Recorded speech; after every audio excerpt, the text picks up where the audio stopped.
मैं आपका आभारी हूं कि डिमांड्स ऑफ ग्रांट्स की चर्चा में आपने मुझे बोलने का मौका दिया।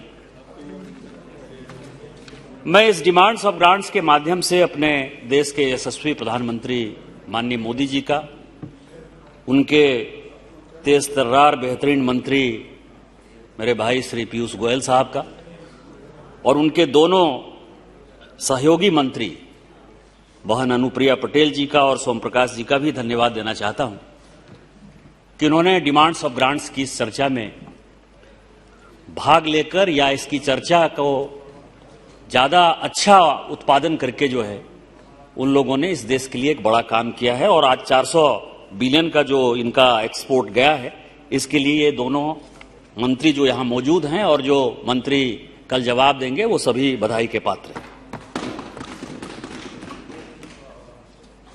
सभापति महोदय, मैं बहुत चर्चा सुना और मुझे लगा कि इस चर्चा में मुझे भाग लेना चाहिए। लेगेसी की बात हुई, बड़े कार्ति चिदंबरम साहब हैं, सुप्रिया जी हैं, रितेश पांडे साहब को सुना। क्या करें, लेगेसी ही ऐसी है।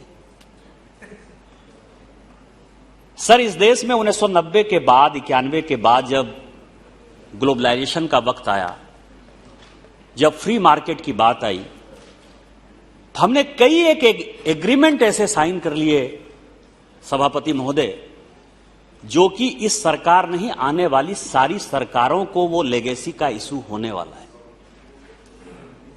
अब आपको एक छोटी सी बात बता रहा हूं कि हमने गैट पर साइन कर लिया, डंकेल पर साइन कर लिया। सभापति महोदय, आप और हम जिस संगठन से आगे बढ़े हैं, स्वदेशी जागरण मंच में, मिस्टर काला का जो है लगातार प्रत्येक महीने हम लोगों को भाषण सुनने का मौका मिलता था और लगता था कि ये डंकेल एग्रीमेंट क्या है, ये गैट एग्रीमेंट क्या है।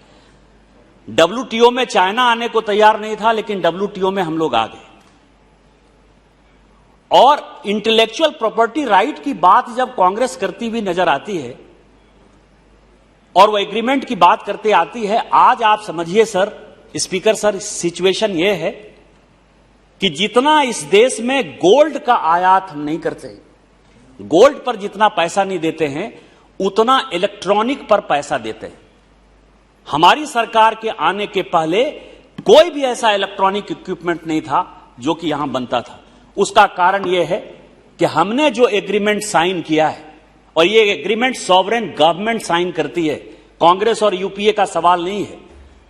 एक संस्कृत में श्लोक है सर कि सत्यम ब्रूयात प्रियम ब्रूयात न ब्रूयात सत्यम व प्रियम। लेकिन क्या करें, सत्य तो बोलना ही है ना।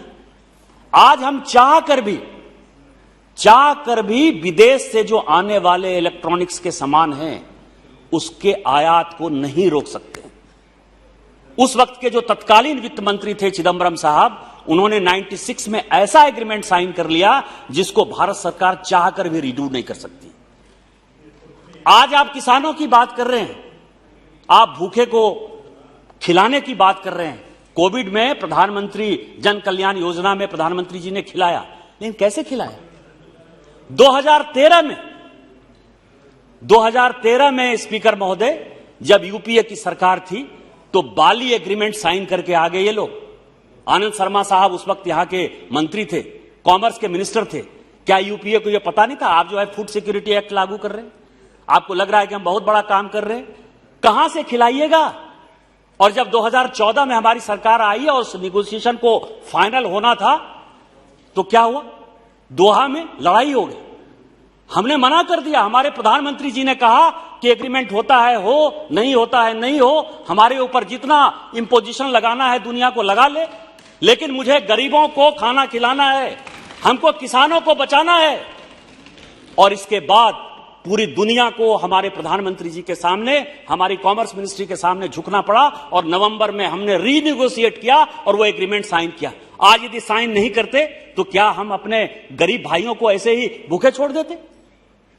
ये लेगेसी नहीं है क्या? इसके लिए आपको अपने अंदर जो है इंट्रोस्पेक्शन की आवश्यकता नहीं है?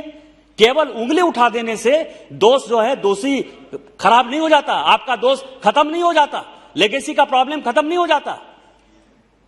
मैं आपको बताऊं कि कई एक ऐसी चीजें हैं सर बासमती राइस, किसानों की बात करते हैं। बासमती राइस हम एक्सपोर्ट करते थे। जो आपके जमाने में मंत्री ने किया कि बासमती के स्थान पर परिमल चावल भेजना शुरू किया, आज आपको पता है कि पूरी दुनिया में भारत का बासमती राइस बैन है। पाकिस्तान का बासमती राइस उसने जीआई टैग के साथ, वो उसने अपने टैग के साथ बेचना स्टार्ट कर दिया है। यही किसानों के साथ आपका न्याय था, यही कांग्रेस सरकार थी। सारे एक्सपोर्टर के ऊपर केस चल रहे हैं, सीबीआई के, ईडी के। आज आप कहते हो सीबीआई ईडी का केस क्या चल रहा है? आपने किया, आपने इस देश के किसानों के साथ नुकसान किया। आज आप माइनिंग की बात करते हो, आयरन ओर की माइनिंग की बात करते हो, उसके एक्सपोर्ट की बात करते हो। हम भी वही चाहते हैं, एक्सपोर्ट हो, पैसा आए, लेकिन कैसे आएगा? आपको पता है कि डुअल फ्रेट ये सिस्टम लगाया रेलवे ने कि ये डोमेस्टिक यूज होगा स्टील का या ये इंटरनेशनल यूज होगा, माइनिंग जो है विदेश जाएगी। आपको पता है 30,000 करोड़ का नुकसान हुआ सभापति महोदय, और उसका इंपैक्ट यह हुआ कि हमने जो है ग्रेड 3 ग्रेड 4 का जो है चाइना को डंप करना स्टार्ट किया। आज यह सिचुएशन हो गया कि आज आप एक्सपोर्ट नहीं कर सकते।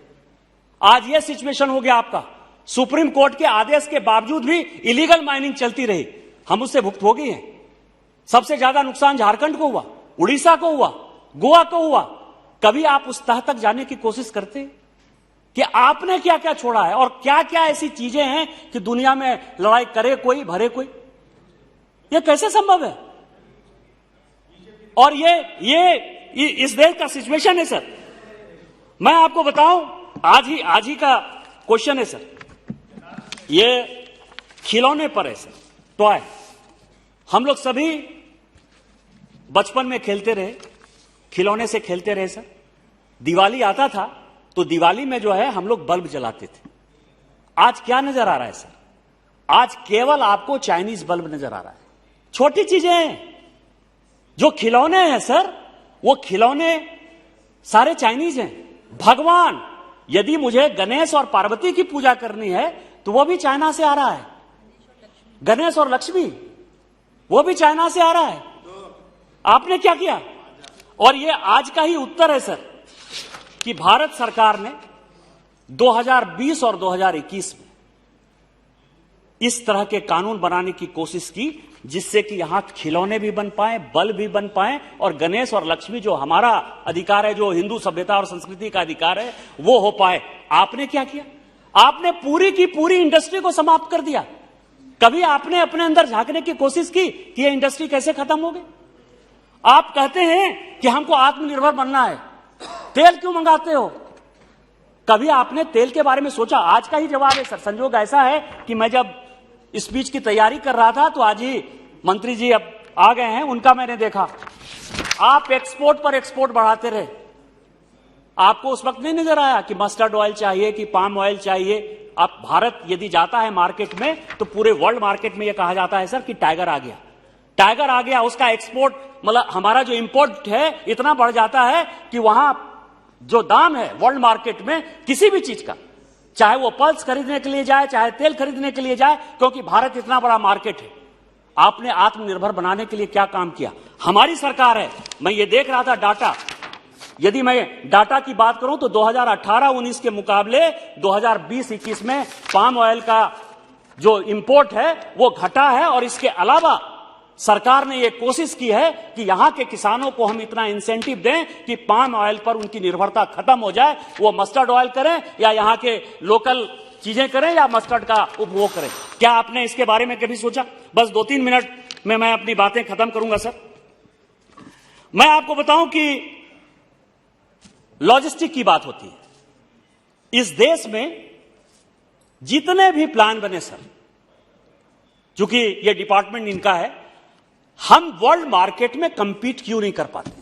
यदि आप कहते हो कि हम दुनिया में इंपोर्ट नहीं कर रहे हैं, एक्सपोर्ट ही ज्यादा करना पड़ रहा है, हमारे सामान जो है चाइनीज मार्केट को क्यों नहीं कंपीट करने के लिए हैं, या साउथ ईस्ट एशिया में या जो भी बांग्लादेश जैसे जगह हैं, उसका कारण यह है कि हमारा जो लॉजिस्टिक कॉस्ट है सर, प्रत्येक साल 1.5 लाख से, ये मैं नहीं कह रहा हूं, ये सीएजी की रिपोर्ट है, इनके समय की सीएजी की रिपोर्ट है, 1.5 लाख से 2 लाख करोड़ केवल लॉजिस्टिक की समस्या के कारण कि उसका कस्टम क्लियरेंस कैसे होगा, उसका बैंकिंग क्लियरेंस कैसे होगा, पोर्ट तक सामान कैसे जाएगा, पोर्ट से सामान कैसे वापस आएगा, इस तरह की जो लाल फीताशाही थी रेड टेपिज्म में सर, हम 1.5 लाख से 2 लाख करोड़ रुपया जो है प्रत्येक साल बर्बाद करते थे। और यदि 1.5 लाख 2 लाख करोड़ यदि कॉस्ट लगा दीजिए किसी सामान में, जिस सामान में वो जुटेगा, तो वर्ल्ड मार्केट में कैसे कंपीट करेगा सर? हमारे एमएसएमई सेक्टर में बहुत लंबा लंबा भाषण देते हैं कि आप छोटे उद्योग को नहीं करते हैं, बड़े उद्योग को करते हैं। हमने बड़े उद्योग को भी बचाने की कोशिश की और छोटे उद्योग की। आज यदि स्टील इंडस्ट्री बची सर, तो मैं अपने सरकार को धन्यवाद देना चाहता हूं कि चाइना का जो घटिया स्टील यहां आ रहा था, मिनिमम इंपोर्ट प्राइस लगा के हमने अपनी इंडस्ट्री को बचाने का प्रयास किया है। और उसी तरह से नया लॉजिस्टिक लॉ लाकर आज आप समझिए कि किसी भी पोर्ट पर आप चले जाइए, 24 घंटे के अंदर आपका सारा क्लियरेंस हो जाता है, चाहे आप इंपोर्ट कर रहे हो, चाहे आप एक्सपोर्ट कर रहे हो। और आज इस वर्ल्ड रैंकिंग में जहां हम लगभग 190 पे थे, आज वो वर्ल्ड रैंकिंग में हम लगभग 63 के आसपास पहुंच चुके हैं सर। इतना बड़ा काम माननीय मोदी जी के नेतृत्व में पीयूष गोयल साहब ने किया है या इनके मंत्रालय ने किया है। मैं इतना ही कहूंगा कि जो हमारी संस्कृति है, सभ्यता है, और जिस मंत्र को हम लगातार पढ़ते रहे सर कि ओम सहना भवतु सहना भुनक्तु सह वीर्यं करवावहे तेजस्विना मदित मस्तु मा विद्विषावहे। हमको गांव, गरीब, किसान इसकी चिंता है, हमको अपना एक्सपोर्ट बढ़ाना है, हमको इंपोर्ट कम करना है। और इसके लिए जो ये मंत्रालय काम कर रहा है वो बहुत बढ़िया काम कर रहा है। और आप अपनी लेगेसी के बारे में जरूर चिंता करिए, अपने अंदर झांकिए, अपने दिल से जानिए पराये दिल का हाल, तभी इस देश का विकास हो पाएगा। हम सब मिलकर इसका विकास कर पाएंगे। इन्हीं सब